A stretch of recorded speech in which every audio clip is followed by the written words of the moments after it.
तो हम लोग पढ़ रहे थे कॉन्टैक्ट प्रोसेस को मैन्युफैक्चर ऑफ सल्फ्यूरिक एसिड में। ठीक है, अब इसका हम लोग पूरा यहाँ पर ये डायग्राम देखेंगे।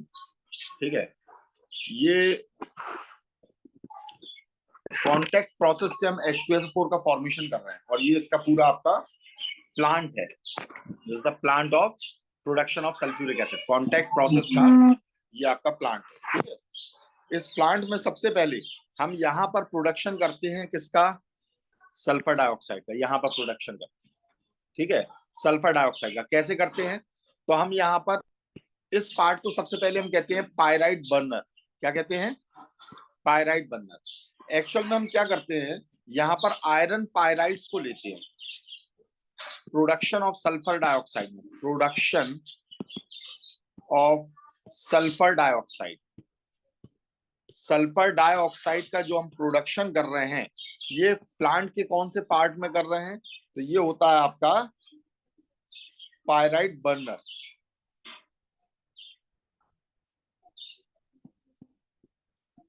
पायराइट बर्नर में कर रहे हैं।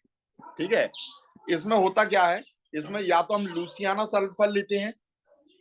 ठीक है, इसमें हम लेते हैं Louisiana sulphur, LOUISIANA, Louisiana sulphur. ये कैसी सल्फर होती है? तो ये 99.5% प्योर सल्फर होती है, प्योर सल्फर। ठीक है, बहुत थोड़ी सी इसके अंदर इम्प्योरिटीज रहती है। तो इस सल्फर को लेते हैं और सीधा सीधा ऑक्सीजन के साथ में हम इसे बर्न करा देते हैं, इसे बर्निंग करा देते हैं, तो सल्फर डाइऑक्साइड का फॉर्मेशन हो जाता है। या फिर और यहां पर हम क्या करते हैं, आयरन पायराइड को लेते हैं। आयरन पायराइड क्या होता है? ये क्या होता है? तो आयरन सल्फाइड को कहते हैं, FeS2 को कहते हैं, इसे आयरन पायराइड कहते हैं। ठीक है, इसे भी हम ऑक्सीजन के साथ में बर्न कराते हैं तो ये Fe2O3 का फॉर्मेशन करती है, फेरिक ऑक्साइड का, और साथ में ये सल्फर डाइऑक्साइड निकालती है। बैलेंस करने के लिए 4 FeS2 लिया, 11 O2 लिया, तो ये 2 Fe2O3 का फॉर्मेशन करेगा प्लस 8 SO2 का फॉर्मेशन करेगा। हमें मेनली जो जरूरत है वो किसकी है? सल्फर डाइऑक्साइड की। तो सल्फर डाइऑक्साइड का यहाँ पर ये फॉर्मेशन हो गया। और कहां पर हुआ ये फॉर्मेशन? पायराइट बर्नर में। कहां हुआ? पायराइट बर्नर में हुआ। अब हम इसका करेंगे प्यूरिफिकेशन। क्या करेंगे? प्यूरिफिकेशन करेंगे। ठीक है, तो यहां पर देखिए ये एयर ब्लोअर लगा हुआ है। पहली बात तो यहां से ऑक्सीजन गई है, यही हमने आपका SO2 का फॉर्मेशन कर लिया। अब इसका हम प्यूरिफिकेशन करेंगे। प्यूरिफिकेशन कई स्टेप में करते हैं। ठीक है, सबसे पहले इसमें मौजूद रहता है डस्टिंग चैम्बर। ये डस्टिंग चैम्बर का क्या काम रहता है? तो हम लोग करने जा रहे हैं प्यूरिफिकेशन। प्यूरिफिकेशन, तो जो डस्टिंग चैम्बर रहता है इसमें हम नीचे की ओर हवा पास करते हैं, नीचे की ओर हवा को पास करते हैं ताकि जो बड़े बड़े पार्टिकल्स हों गैसेस के साथ में वो सब नीचे गिर जाए, वो सब नीचे गिर जाए, और सिर्फ जो गैसेस रहें वो यहाँ ऊपर से निकल जाए, यहाँ ऊपर से वो गैसेस आपकी निकल जाए। ठीक है, और बड़े पार्टिकल नीचे गिर जाए। हाँ, तो इसमें हमने प्यूरिफिकेशन में पहली प्रोसेस किसकी लगाई है? हमने यहाँ पर हमने यूज किया है डस्टिंग चैम्बर। और डस्टिंग चैम्बर में हम क्या कर रहे हैं? तो हम लोग यहाँ पर डस्ट पार्टिकल को रिमूव कर रहे हैं by downward blow of steam, by downward blow of steam. ठीक है, remove dust particle, dust particle को रिमूव कर रहे हैं। क्या ये बात समझ में आ गई है? नेक्स्ट, फिर हम इस गैसेस को निकालेंगे कूलिंग चैम्बर में से या कूलिंग पाइप में से। ये होते हैं कूलर। ठीक है, ये आपके होते हैं कूलर, तो इसमें से हम निकालते हैं। तो अगला जो यूज होता है वो होता है कूलिंग पाइप्स। कूलिंग पाइप्स ये क्या करेगा? ये गैसेस को कूल करेगा, cool the gases, cool the gases. फिर इसके बाद में नेक्स्ट होता है स्क्रबिंग टावर। Scrubbing tower. इसका क्या काम रहता है? ये फर्दर इम्प्योरिटीज को या डस्ट पार्टिकल को निकालता है by downward spray of water, by downward spray of water removes dust particle from gases। Gases में से ये फर्दर आपके पार्टिकल्स को यहां पर ये रिमूव करता है। ये हो रहा है, यहां से ये वाटर ट्रिकल करेगा, ये वाटर यहां से गिरेगा, और जब ये वाटर यहां से गिरेगा तो गैसेस में जो भी आपके डस्ट पार्टिकल रहेंगे, जो भी सॉलिड पार्टिकल रहेंगे, वो सब नीचे गिर जाएंगे। ये हो गया स्क्रबर यहाँ पर। और जो गैस बचेगी, गैस तो ऊपर की ओर ट्रेवल करेगी, तो गैस यहां से पास होगी, और यहां से पास होगी तो अब ये जाएगी ड्राइंग टावर में। कहा जाएगी? ड्राइंग टावर में। तो ड्राइंग टावर में क्या हो जाएगा, ये एसिडिफाइड गैस है, तो हम H2SO4 का स्प्रे कराएंगे यहां से। और H2SO4 का स्प्रे क्यों करा रहे हैं? ताकि जो भी इसके अंदर मॉइस्चर मौजूद है, वो मॉइस्चर पूरा एब्जॉर्ब हो जाए। किससे? H2SO4 से। हाँ, टू एब्जॉर्ब मॉइस्चर, ठीक है, from gases by downward spray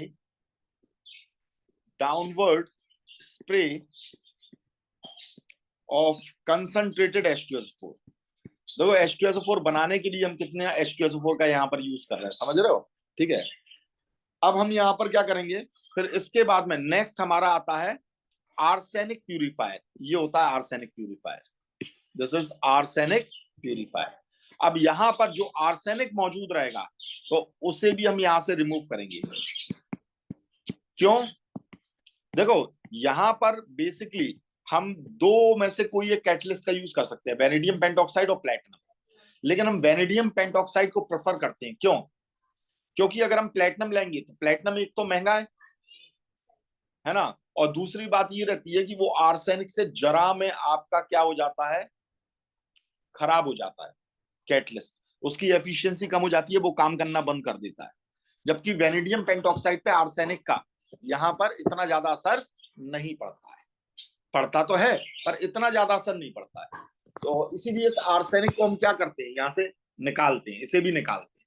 चाहे हम प्लेटिनम यूज करें, चाहे हम वेनेडियम पेंटॉक्साइड यूज करें, पर प्लेटिनम यूज करेंगे तो जरा सा भी आर्सेनिक नहीं होना चाहिए। ठीक है, तो हम यहाँ पर आर्सेनिक प्यूरिफायर को लगाते हैं for removing arsenic oxide. Arsenic oxide, ठीक है, बाय पैसेज ओवर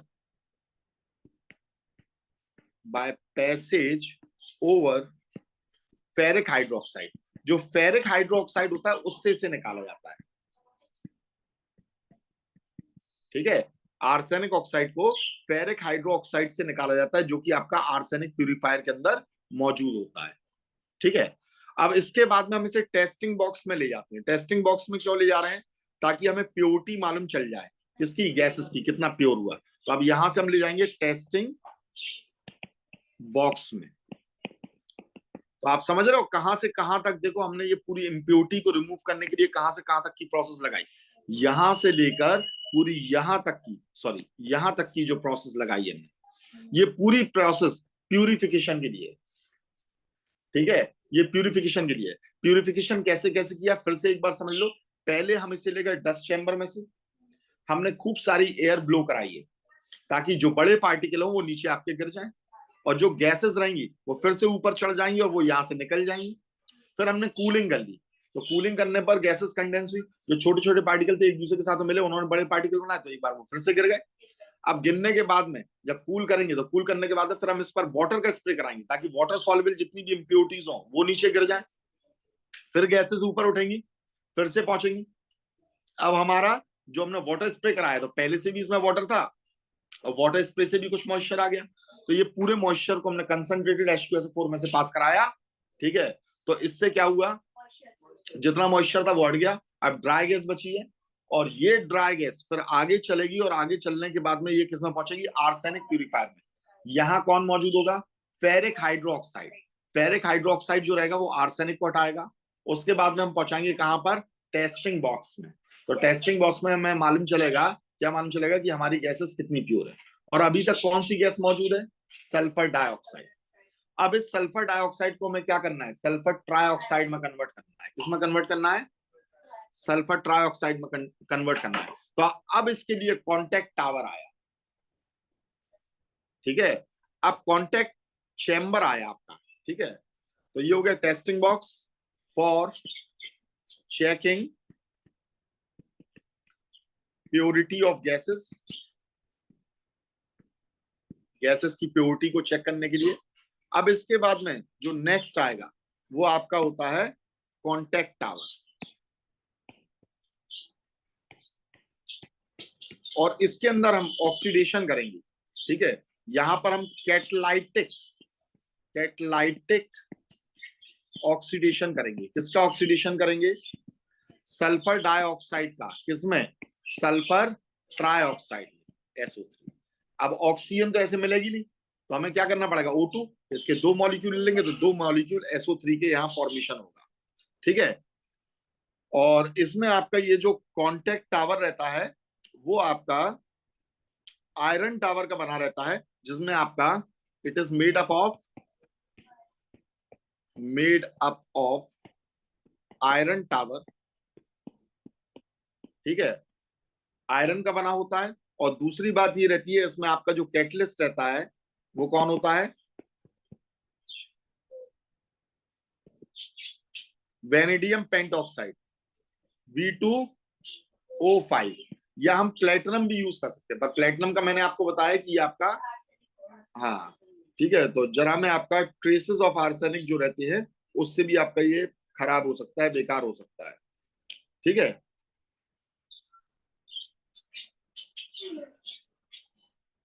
तो इसमें आपका सिलेंड्रिकल आयरन टावर रहता है, जिसे हम कन्वर्टर भी कहते हैं। क्या कहते हैं, it is also known as converter, क्योंकि ये कन्वर्ट कर रहा है किसे, सल्फर डाइऑक्साइड को सल्फर ट्राइऑक्साइड में, ठीक है।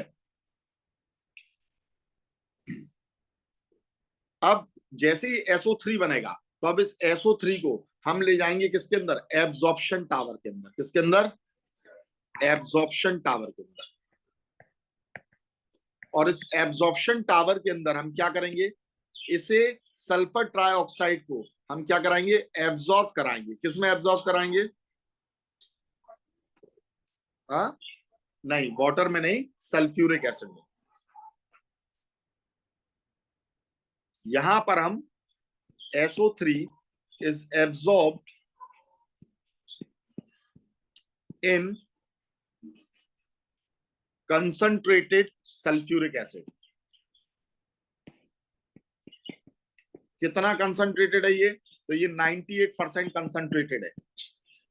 इसके अंदर हम इसे एब्जॉर्ब करा देते हैं, और जैसे ही हम इसे इसके अंदर एब्जॉर्ब कराते हैं तो यहां फॉर्मेशन हो जाता है किसका, ओलियम का, H2S2O7।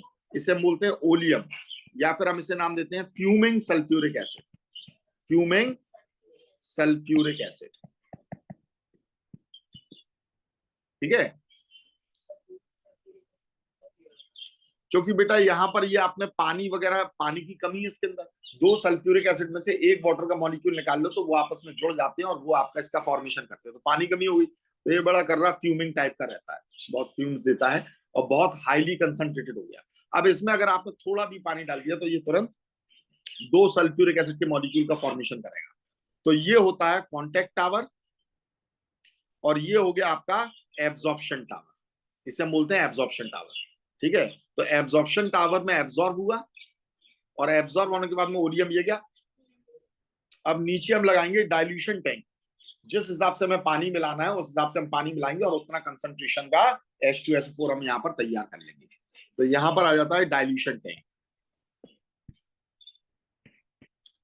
Dilution tank. इसमें हम क्या करते हैं, इसमें हम जो H2S2O7 है इसे हम वाटर का मॉलिक्यूल देते हैं, और ये 2H2SO4 का फॉर्मेशन कर देता है। कल बताया भी था हमने इसके बारे में, कैसे कैसे आपका ये टूट जाता है, ठीक है। हमने अब यहां पर क्वेश्चन ये बनता है, why SO3 is not absorbed in water, ये वाटर में एब्जॉर्ब क्यों नहीं हुआ? तो इसका आंसर ये है कि अगर वाटर में आप इसे डिसॉल्व करोगे SO3 और प्लस H2O, तो भी थियोरेटिकली ये क्या बनता है, H2SO4 बनता है। लेकिन इसमें प्रॉब्लम ये है कि यहां पर SO3 is not dissolve in water सेटिस्फैक्टरली, उतने अच्छे से डिसॉल्व नहीं हो पाती। ठीक है, उतने अच्छे से डिसॉल्व हो जाती है and gives lots of heat, बहुत सारी ये हीट देती है। ठीक है, और जब बहुत सारी हीट देगी तो यहां पर ये ड्रॉपलेट्स बना लेगी, फॉर्म, बहुत सारी हीट आ जाएगी, इतनी हीट आ जाएगी, मालूम पड़ा 338 डिग्री सेंटीग्रेड से ज्यादा टेम्परेचर हो गया। और जब टेम्परेचर ज्यादा हो गया तो जो H2SO4 आपने यूज किए बना है वो भी अपने ड्रॉपलेट्स बना लेगा, अपने वेपर्स बना लेगा, फॉर्म्स मिस्टी ड्रॉपलेट्स। तो फिर यहाँ बहुत सारी गैसेस बन जाएंगी, और जब गैसेस बन जाएंगी तो यहाँ प्रेशर क्या हो जाएगा, काफी बढ़ जाएगा, और इतना प्रेशर टैंक सहन नहीं कर पाएगा, और जब टैंक सहन नहीं कर पाएगा तो ये टैंक फट जाएगा। बात समझाइए? ठीक है, तो इसीलिए यहां पर ये प्रेशर को सहन भी नहीं कर पाएगा। ठीक है, तो इसीलिए हम इसे सल्फ्यूरिक, कंसंट्रेटेड सल्फ्यूरिक एसिड यानी 98% सल्फ्यूरिक एसिड में ही हम इसे एब्सॉर्ब कराते हैं। ठीक है, समझ में आ गई बात? नहीं आई? अच्छा, अब यहां पर दूसरा क्वेश्चन ये बनता है, व्हाट इज ऑप्टिमम कंडीशन या फेवरेबल कंडीशन? फेवरेबल मतलब ऐसी हम क्या कंडीशन कर दें जिससे आपका ये सल्फ्यूरिक एसिड का प्रोडक्शन बढ़ जाए। तो फेवरेबल को ही हम ऑप्टिमम भी बोलते हैं, ये वर्ड भी अच्छे से याद रखना, optimum condition for conversion of, ये दो तरीके से पूछा जाता है, for conversion of SO2 to SO3 यानी कैटालाइटिक ऑक्सीडेशन। ये ऐसे भी पूछा जा सकता है, कैटालाइटिक ऑक्सीडेशन ऑफ SO2 के लिए, या फिर वो ये भी पूछ सकते हैं SO2 से SO3 बनने के लिए फेवरेबल कंडीशन क्या है, या H2SO4 बनाने के लिए फेवरेबल कंडीशन क्या है। तो पहली बात तो ये रिएक्शन जिसमें SO2 किस में कन्वर्ट हो रहा है बेटा, SO3 में कन्वर्ट हो रहा है। ठीक है, कहां पर हो रहा है, ये हो रहा है, ये हो रहा है। तो इसके लिए क्या क्या कंडीशन जरूरी है? तो सबसे पहली बात तो ये रिएक्शन एक्सोथर्मिक होती है, खूब सारी हीट निकाल ली है, इसका मतलब ये रिएक्शन कैसी है? तो बताओ, हाई टेम्परेचर फेवरेबल होगा या low temperature? High temperature favourable होगा या लो टेम्परेचर? लो टेम्परेचर, क्योंकि ये खुद ही हीट निकाल ली है ना, जब हीट निकाल ली तो इसे हीट पसंद थोड़ी है, वो निकाली इसलिए रही, पसंद नहीं है, हट जाओ इधर से ही, और आप उल्टा उसे और हीट दोगे तो परेशान हो जाएगी वो रिएक्शन। बात समझ आ रही है? तो यहां पर लो टेम्परेचर सबसे पहली चीज होती है, लो टेम्परेचर। ठीक है, तो एक बार आप टेम्परेचर दे देती हो कितना, 410 से 450, आप कहोगे ये तो बहुत हाई टेम्परेचर है। तो एक बार आपने टेम्परेचर दे दिया, उसके बाद टेम्परेचर आप नहीं दोगे, फिर ये अपना टेम्परेचर खुद ही मेंटेन कर लेगी। ठीक है, लो टेम्परेचर कितना ऑप्टिमम टेम्परेचर होना चाहिए, 410 से 450 डिग्री सेंटीग्रेड टेम्परेचर। ठीक है, दूसरा हाई प्रेशर। हाई प्रेशर बहुत अच्छा होता है इसके लिए। एक्चुअल में ये प्रेशर और टेम्परेचर पर ये कैसे डिपेंड करेगी, ये सब आप 11th क्लास में सीखोगे। ठीक है, वहां आपको समझ में आएगा कि जो ली चैटली प्रिंसिपल वगैरह होता है वो कैसे क्या डिसाइड करता है। ठीक है, तो अभी वो समझने की जरूरत नहीं है, बस इतना याद रखो कि हाई प्रेशर इसके लिए फेवरेबल है, पर हम बहुत ज्यादा हाई नहीं रखते हैं, यहाँ देते हैं 1 to 2 ATM प्रेशर, यानी जो अभी प्रेशर है उतना या उससे दोगुना प्रेशर, 2 एटमॉस्फेरिक प्रेशर या 1 एटमॉस्फेरिक प्रेशर देते हैं। ठीक है, तो हाई प्रेशर फेवरेबल रहता है। ठीक है, हाँ, लेकिन क्या होता है, इतना प्रेशर ये टावर्स जो हैं वो सहन नहीं कर पाते। क्यों नहीं कर पाते? ये टावर देखो, आप आयरन की तो बनाओगे नहीं, ये टावर जो है ये सब आप आयरन की तो बनाओगे नहीं, यहां पर क्यों नहीं बनाओगे? एसिड बन गया, और एसिड आयरन को तुरंत क्या कर देगा, बेकार कर देगा। क्या कर देगा, तुरंत इसे बेकार कर देगा। ये देखो यहां तक चल जाते हैं आयरन के टावर, यहां तक चल जाते हैं, ये सब चल जाते हैं आयरन के टावर। क्यों चल जाते हैं, अभी ये एसिड नहीं बना, अभी ये SO2 बनी है। और जैसे ही यहाँ पर SO3 का फॉर्मेशन हो गया, उसके बाद में आपका तुरंत ये पानी लेगा और एसिड बनाना चालू कर देगा। अब आपने आयरन का टावर लिया तो हर दूसरे तीसरे दिन टावर बदलते फिर रहे आप, हर दूसरे तीसरे दिन आप टावर बदलते फिर रहे। क्यों, आयरन के साथ में तो रिएक्ट कर लेगा, मेटल्स के साथ में रिएक्ट कर लेता है एसिड, और आयरन के टावर ही ज्यादा प्रेशर सहन कर सकती। तो एसिड को रेजिस्ट कौन करता है, नहीं, प्लास्टिक जो रहती है। कौन सी प्लास्टिक रहती है, प्लास्टिक की बॉटल्स में भी आपके एसिड वगैरह आते हैं, ठीक है। तो आपकी जो स्पेशल टाइप की प्लास्टिक्स रहती हैं वो ही से सहन कर पाती है, एसिड रेजिस्टेंट होती है। PTFE टाइप की रहती है, टेफ्लॉन टाइप की प्लास्टिक रहती है, वो इसे क्या करती है, एसिड रेजिस्टेंट रहती है। लेकिन परेशानी ये है कि अगर वो प्लास्टिक है तो प्लास्टिक ज्यादा प्रेशर सहन नहीं कर पाएगी, तो इसीलिए हाई प्रेशर से यील्ड तो बढ़ जाएगी, पर आपकी प्लास्टिक उतना हाई प्रेशर सहन नहीं कर पाएगी, वो फट जाएगी। तो इसीलिए प्रेशर हम कितना रखते हैं, 1 to 2 ATM रखते हैं। कितना रखते हैं, ठीक है। High pressure favours the reaction, favours the reaction, ठीक है, बट एसिड रेजिस्टेंट टावर्स, जो एसिड रेजिस्टेंट टावर है ना, which are not made up of metals,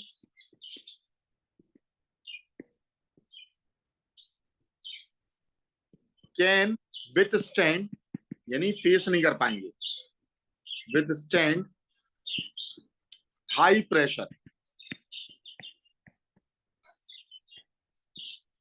ठीक है। और हाई प्रेशर वाले आप बना भी नहीं सकते हो। इसलिए तीसरी फेवरेबल कंडीशन होती है, पहली तो ये हो गई लो टेम्परेचर, दूसरी हो गई है हाई प्रेशर, और तीसरी हो गई है आपकी कौन सी, तीसरी हो गई है excess of oxygen, excess of oxygen.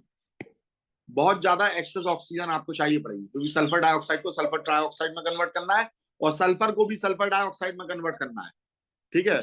चौथा होता है सूटेबल कैटलिस्ट। तो कौन सा कैटलिस्ट यूज करते हो, प्लेटिनम ज्यादा एफिशिएंट है, प्लेटिनम इज मोर एफिशिएंट। कभी कभी ये पूछ लिया जाता है, platinum is more efficient but it is not used in the production of sulphur trioxide from sulphur dioxide. Platinum is more efficient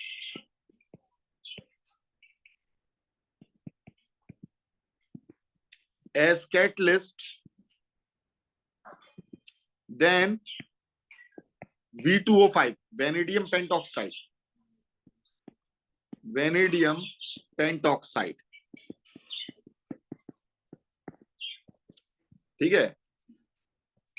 but it is expensive.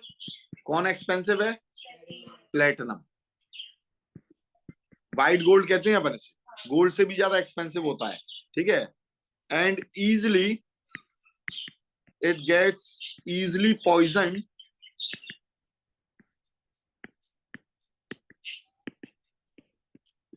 Bye impurities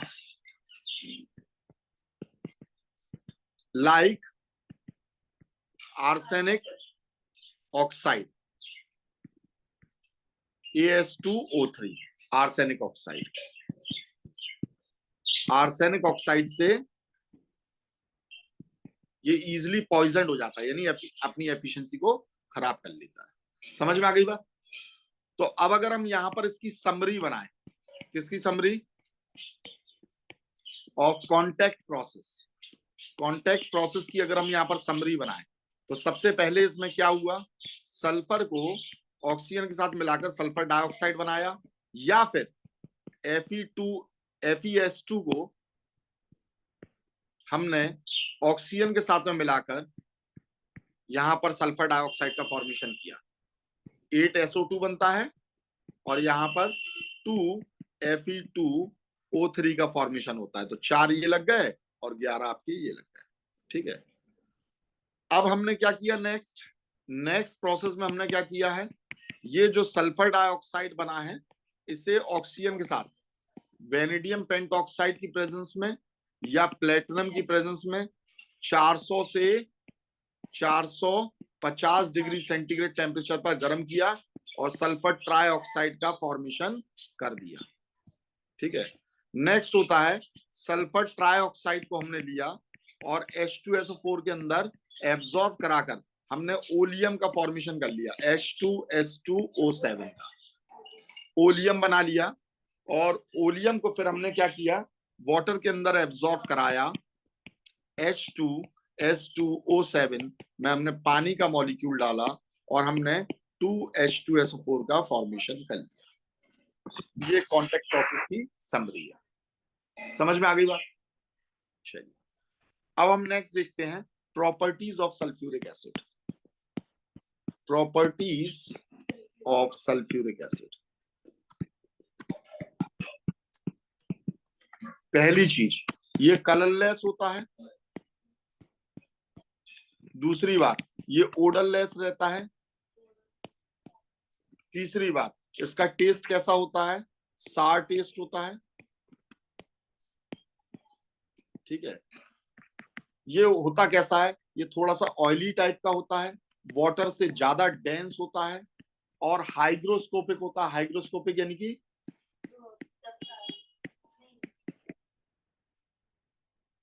पानी को absorb करता है।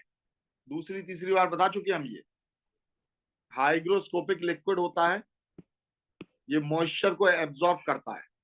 ठीक है, इसीलिए हमेशा इसे बंद करके रखा जाता है।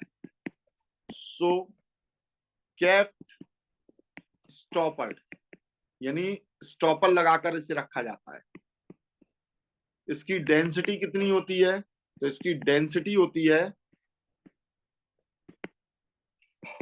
1.85 ग्राम पर सीसी, यानी 1 सीसी यानी 1 ml लोगे आप तो उसका वजन 1.85 ग्राम होगा, जबकि वाटर के 1 ml का वजन 1 ग्राम के बराबर होता है। समझ में आ गई बात? ठीक है, वाटर की डेंसिटी 1 होती है। इसका बॉइलिंग पॉइंट कई बार बता चुके हैं, 338 डिग्री सेंटीग्रेड होता है। इसका मेल्टिंग पॉइंट 10.4 डिग्री सेंटीग्रेड होता है। 10.4 डिग्री सेंटीग्रेड के नीचे अगर आप इसे ठंडा कर दोगे तो ये इसके नीचे बिलो इट फॉर्म्स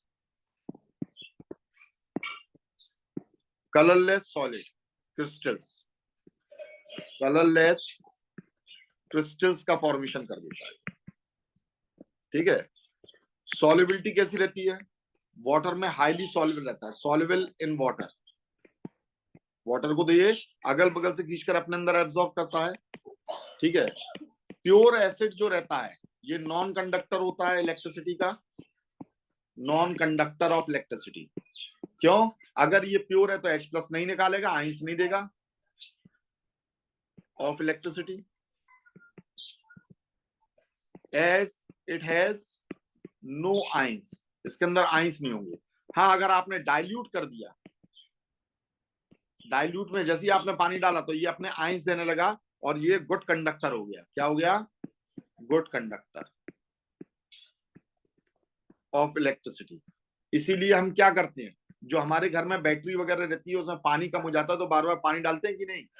क्यों डालते हैं पानी? इसीलिए डालते हैं क्योंकि उसमें सल्फ्यूरिक एसिड पड़ा हुआ है और जब पानी उसमें से कम हो जाएगा तो वो उतना अच्छा कंडक्टर नहीं रह जाएगा। ठीक है भाई, हम बार बार पानी डालते हैं तो कभी हम ये सोचे कि अरे हम पूरा ही एसिड डाल दे रहे हैं, जब एसिड उड़ता ही नहीं है तो ये कोई परेशानी नहीं होगी। तो अगर आपने प्योर डाल दिया तो वो क्या रहेगा? नॉन कंडक्टर रहेगा, इलेक्ट्रिसिटी कंडक्ट ही नहीं करेगा वो।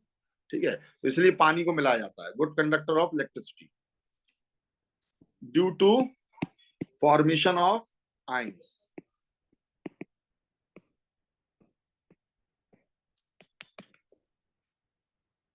ये कांस्टेंट बॉइलिंग मिक्सचर बनाता है कांस्टेंट बॉइलिंग मिक्सचर का दूसरा नाम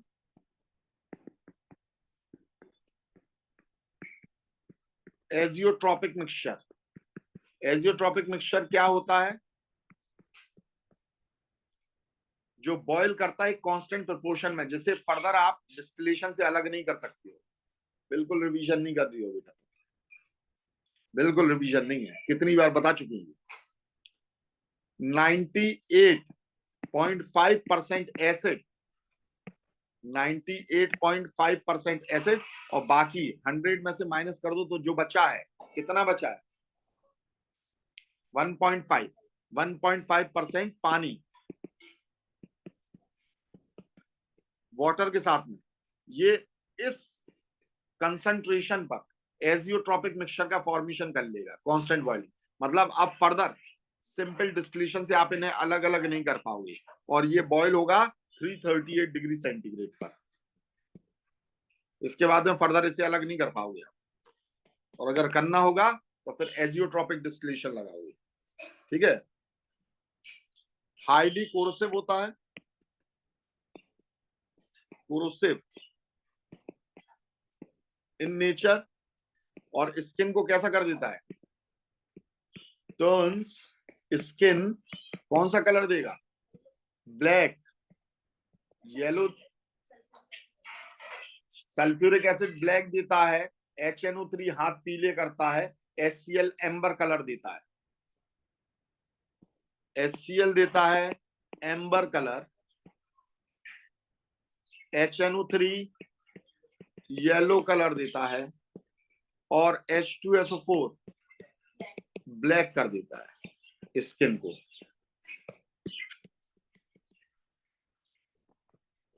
समझ में आ गई बात? ठीक। अब देखते हैं इसकी केमिकल प्रॉपर्टी।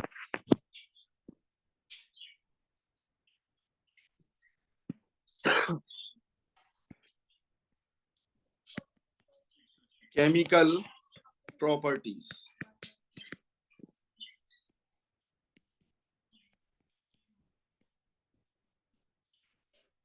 सबसे पहली बात, प्योर यानी 100% H2SO4 जो रहता है, ठीक है, इसे आप एसिड नहीं कहोगे, इज नॉट एन एसिड।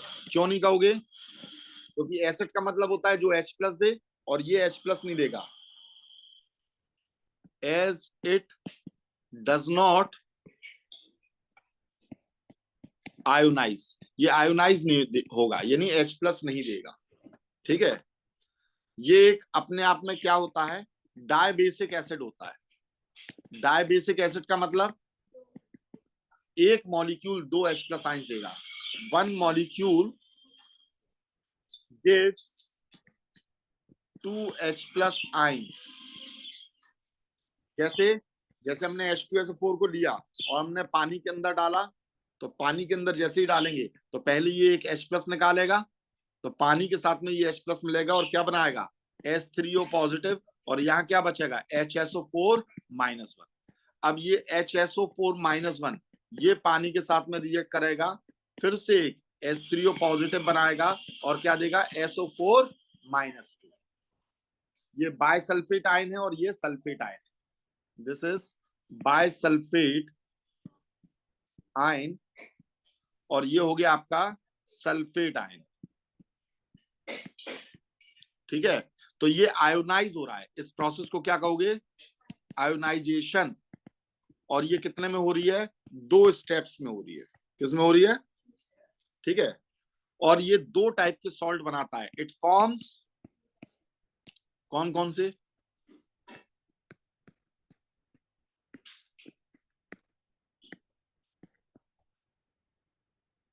पिछले चैप्टर रिवाइज करो, एसिड बेसिस एंड सॉल्ट्स।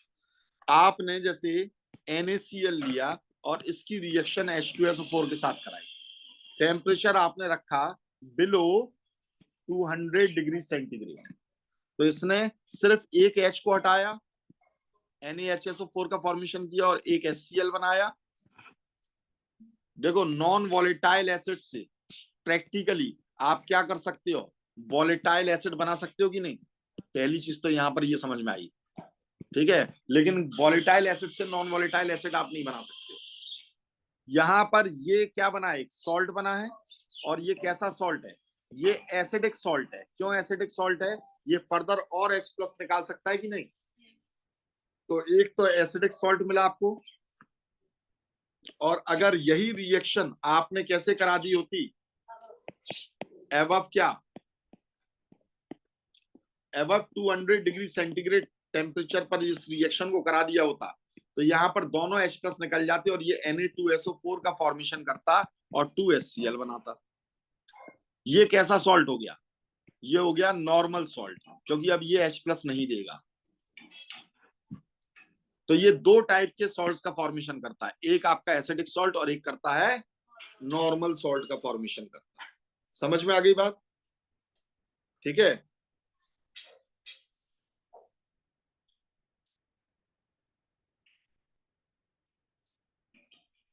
अब कभी भी एसिड और पानी को मिलाना हो तो आप क्या करोगे, तो कभी भी एसिड के अंदर पानी नहीं डाला जाता है, पानी के अंदर एसिड को डाला जाता है। क्या रीजन है, इसका रीजन समझना। ये आपका पानी मौजूद है और यहां पर आपका ये एसिड प्रेजेंट है। सपोज करो यहां पहले से एसिड है और यहां पहले से कौन है, वाटर है, ठीक है। अब आपने इसके अंदर एसिड डाला, तो एसिड कैसा होता है, हैवियर, वाटर से क्या है, हैवियर है। तो जैसे ही एसिड डालोगे तो सबसे पहले तो एसिड नीचे गिरेगा, और जैसे ही नीचे गिरेगा तो एसिड को पानी में या पानी को एसिड में मिलाते हो तो दोनों ही आपकी एक्सोथर्मिक रिएक्शन होती है, हीट निकालती है। तो ये एसिड तुरंत नीचे गिर गया, और नीचे गिर गया तो अब ये नीचे ही क्या करेगा, अपनी हीट को निकालेगा। तो ये हीट पूरा पानी जो है इस पूरी हीट को एब्जॉर्ब कर लेगा। अच्छा, अब आपने क्या किया, यहाँ आपने वाटर डाला, तो वाटर तो नीचे पहुंचेगा नहीं, जैसे ये यहां पर गिरेगा ऊपर ही मौजूद रहेगा, ये हीट यहां से निकालेगा। अब यहाँ पानी तो है नहीं, है एसिड है, और एसिड इस हीट को लेगा नहीं, तो यहां से क्या होगा, स्प्लैशिंग हो जाएगी, स्प्लैशिंग हो जाएगी। और किसकी स्प्लैशिंग होगी, स्प्लैशिंग ऑफ एसिड। तो ये आपके ऊपर गिर सकता है, आपको जला सकता है। इसीलिए हमेशा वाटर के अंदर एसिड को डाला जाता है विथ कांस्टेंट स्ट्रेन, इसे कॉन्स्टेंटली स्टर करते हुए, ठीक है। यहां पर ये जो हीट थी, ये वर्ड बहुत अच्छे से याद रखना, हीट डिसएपिएट क्या हो जाती है, ठीक है, डिसएपिएटेड हो जाती है, ठीक है। और इसलिए ये स्पर्टिंग या स्प्लैशिंग ऑफ एसिड नहीं होगी, ठीक है। कोई प्रॉब्लम इसमें, ठीक है। तो ये तरीका क्या है, गलत है, एसिड के अंदर कभी भी वाटर को नहीं मिलाना है। ये तरीका सही है, वाटर के अंदर एसिड को धीमे धीमे मिलाना है विद कांस्टेंट स्ट्रेन। अब नेक्स्ट होता है properties, chemical properties of dilute sulphuric acid. Chemical properties of dilute sulphuric acid.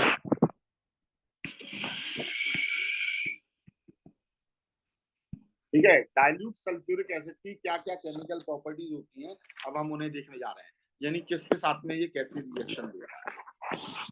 तो सबसे पहले तो हो गई इसकी एसिडिक प्रॉपर्टी।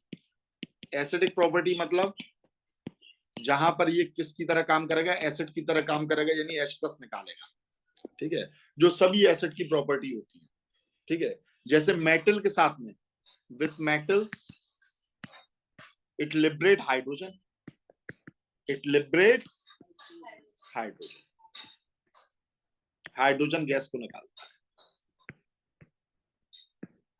कैसे, जैसे हमने Mg ले लिया, हमने आयरन ले लिया, हमने जिंक ले लिया, इन सब की रिएक्शन H2SO4 के साथ कराएंगे, डाइल्यूट के साथ भी करा देंगे तो भी बड़े आराम से आपका ये रिएक्ट करेगा। कंसंट्रेटेड में तो ये एज ऑक्सीडाइजिंग एजेंट यूज होता है, ठीक है, तो हमने ये डाइल्यूट यूज किया है। तो ये क्या करेगा, MgSO4 का फॉर्मेशन करेगा, यहां से FeSO4 का फॉर्मेशन करेगा, FeSO4 का फॉर्मेशन करेगा, यहां से ZnSO4 का फॉर्मेशन करेगा, और H2 H2 H2, hydrogen gas को लिबरेट करेगा। ठीक है भाई। दूसरी यहां पर नोट करने लायक बात क्या है, वो ये है कि noble metals do not react. Noble metals यानी कि गोल्ड, प्लेटिनम, ये सब आपके रिएक्ट नहीं करते। नोबल मेटल्स गोल्ड, प्लेटिनम,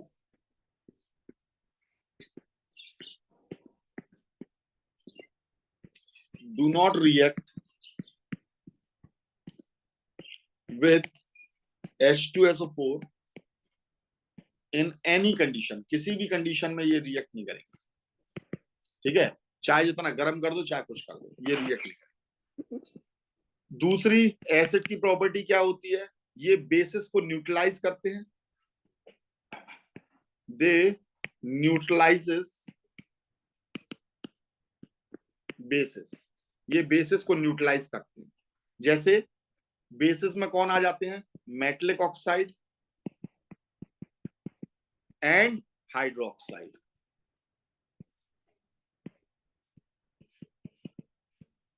कोई जरूरी नहीं है एल्कलीस, नॉन एल्कली होगी तो भी उससे भी रिएक्ट कर लेंगे। ठीक है, यानी बेस होंगे तो भी। जैसे हमने कॉपर ऑक्साइड लिया, इसकी रिएक्शन H2SO4 के साथ कराई, तो यहाँ पर ये फॉर्मेशन करेगा CuSO4 का, और प्लस क्या बनाएगा, H2O बनाएगा। सॉल्ट एंड वाटर का फॉर्मेशन कर रहा है। हमने जिंक हाइड्रोक्साइड ले लिया, इसकी रिएक्शन H2SO4 के साथ करा दी है, ये ZnSO4 का फॉर्मेशन करेगा, प्लस 2H2O का फॉर्मेशन करेगा। हमने NaOH के साथ में इसकी रिएक्शन करा दी है।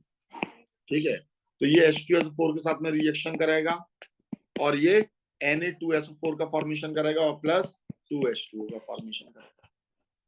समझ में आ रही है बात? टेम्परेचर वगैरह का ध्यान देना है बस। कार्बोनेट्स के साथ में कैसा रिएक्ट करेगा, रिएक्शन विद कार्बोनेट्स।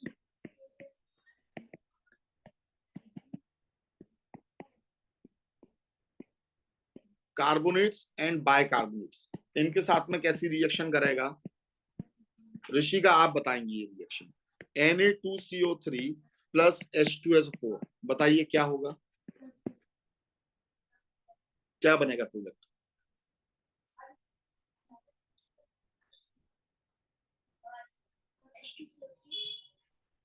H2CO3 क्या हो जाएगा, हाँ H2O प्लस CO2 और Na2SO4। समझ में आ गई बात, नहीं आई है क्या, समझ में नहीं आया। Na+1 में तोड़ लिया, CO3 -2 में तोड़ लिया, इसे किस में तोड़ा, H+ में, और इसे किस में तोड़ा, SO4 -2 में। इसे इसके साथ लगा दिया तो क्या बन गया, Na2SO4। CO3 को H+ के साथ लगा दिया तो क्या बना, H2CO3, और H2CO3 प्रोडक्ट साइड में स्टेबल नहीं होता है, तो क्या बनाता है, H2O प्लस CO2। क्या परेशानी है इसमें,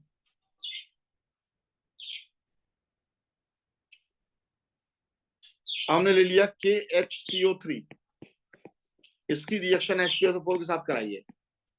बताइए भाई कृष्णा, क्या बनेगा, K2SO4 H2O प्लस CO2। ठीक है, तो चाहे कार्बोनेट हो चाहे बाइकार्बोनेट हो, सबके साथ में आपका ये ऐसे ही रिएक्शन करेगा। ठीक है, सल्फाइड्स के साथ में रिएक्शन कराओगे, रिएक्शन विद सल्फाइड्स। सल्फाइड्स के साथ में अगर आप रिएक्शन कराते हो, जैसे आपका ये हो गया Na2S और प्लस H2SO4, तो ये क्या बनाएगा, Na2SO4 और प्लस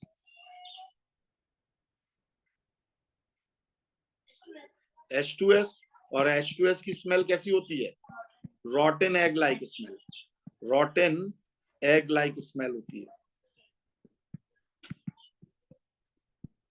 समझ में आ गई बात, नहीं आई है। जबकि CO2 कैसी होती है, कलरलेस और ओडरलेस, ये ऑब्जर्वेशन है इसमें। ठीक है, hydrogen gas colourless odourless, Burns with pop sound. अगर इसे चेक करना है, बर्न्स विद पॉप साउंड, कौन, हाइड्रोजन गैस।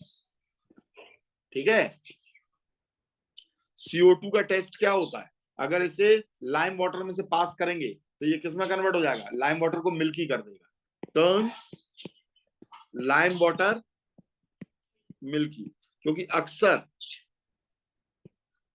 इस टाइप के ये पूछ लिया था हमने, किसी के साथ में किसी की रिएक्शन कराई है, उसमें से गैस निकली, वो पॉप साउंड के साथ बर्न कर रही है, तो आप तुरंत क्या समझ जाओगे वहां क्या हो रहा है, हाइड्रोजन गैस लिबरेट हो रही है। हाइड्रोजन गैस कौन लिबरेट करता है, जब मेटल्स किसी एसिड के साथ रिएक्ट करते हैं। HNO3 में नहीं करती, HNO3 में सिर्फ मैग्नीशियम और मैग्नीज करते हैं, वो भी 1% डाइल्यूट सॉल्यूशन के साथ। वो कहेंगे कोई एक गैस निकली है जिसने लाइम वाटर को मिल्की कर दिया, तो वो कार्बन डाइऑक्साइड, वैसे सल्फर डाइऑक्साइड भी होती है, पर दोनों में डिफरेंस क्या है, सल्फर डाइऑक्साइड भी लाइम वाटर को मिल्की करती है, लेकिन दोनों में डिफरेंस क्या है, सल्फर डाइऑक्साइड की पंजेंट चोकिंग स्मेल होती है, सूंघों को इतनी कस के दिमाग में गलेगी कि बुरी हालत हो जाएगी, जबकि कार्बन डाइऑक्साइड के साथ में ऐसा कुछ नहीं है, बल्कि ये बर्निंग स्प्रिंट को बुझा देगी कार्बन डाइऑक्साइड। ठीक है, तो दोनों की आपकी ऐसे पहचान होती है। रॉटन एग लाइक स्मेल H2S की होती है। ठीक है, ये कर देता है, ये समझ में आ गई बात। ठीक है, अब हम इसकी रिएक्शन कराते हैं, reaction with sulphides, reaction with sulphides and बायसल्फाइड्स। अब जैसे हमने ले लिया Na2SO3, ठीक है, इसकी रिएक्शन H2SO4 के साथ कराइए, कृष्णा क्या बनेगा बताइए। Na2SO4 H2O plus SO2। ठीक है, हमने NaHSO3 ले लिया, क्या बनेगा ऋषि का,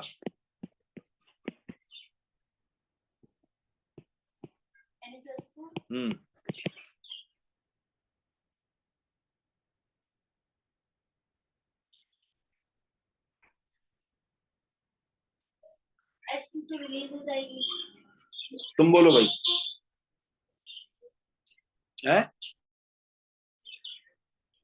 क्या का S3 है, Na2SO4 है तो दो ये लगेंगे, Na तो SO4 के साथ लग गया, दोनों हाइड्रोजन इसके साथ आकर लगे तो क्या बना, H2SO3 बना कि नहीं, और H2SO3 स्टेबल होता है क्या, तो जब ऊपर रिएक्शन कर ली तो यहां क्यों नहीं कर पा रहे हो भाई, क्या बना H2O प्लस SO2, क्या परेशानी है भाई इसमें, दो H2 बन गया, दो SO2 निकला। ठीक है, चलिए बाकी का कल।